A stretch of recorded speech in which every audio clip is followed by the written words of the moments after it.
วันนี้มายืนซึ่งเรื่องยังอยู่นี้หลานยิ้มเดินคู่ป้อนอนุสาวรีย์อยู่หลานยังพูดว่าเราจะมาเป็นซ่าลาวทุกนี่เพิ่นทานอย่างมาแน่สคูมาเดี๋ยวสักครู่สิยาวสู่ฟังเพียงการลุกฮือขึ้นต่อสู่อันแสนเจ็บปวดทรมานของประชาชนลาวในสมัยนั้นเพื่อกอบกู้เอาความเป็นศาสตร์ลาวเฮาทุกคนจึงมีวันนี้ได้รู้ตั้งใจฟังเด้อ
ชาติลาว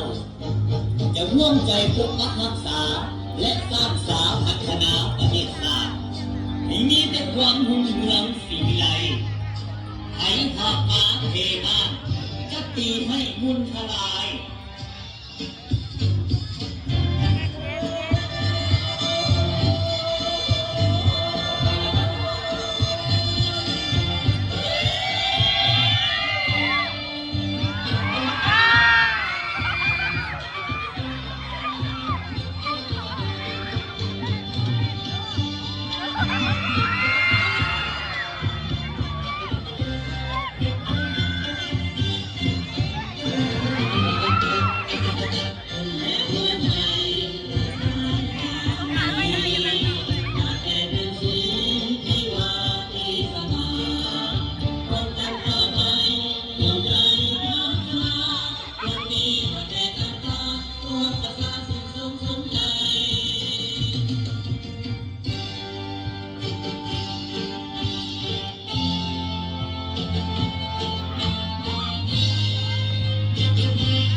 มันเป็นนั่นแล้วเอ้ยเข้าใจแล้วบ่บัดนี้ โดยเข้าใจแล้ว เข้าใจด้วยค่ะครูหลานโคตรภูมิใจเลยที่ได้เกิดมาเป็นคนลาว ไปน่าสิบ่ให้เราเงียบน่ะ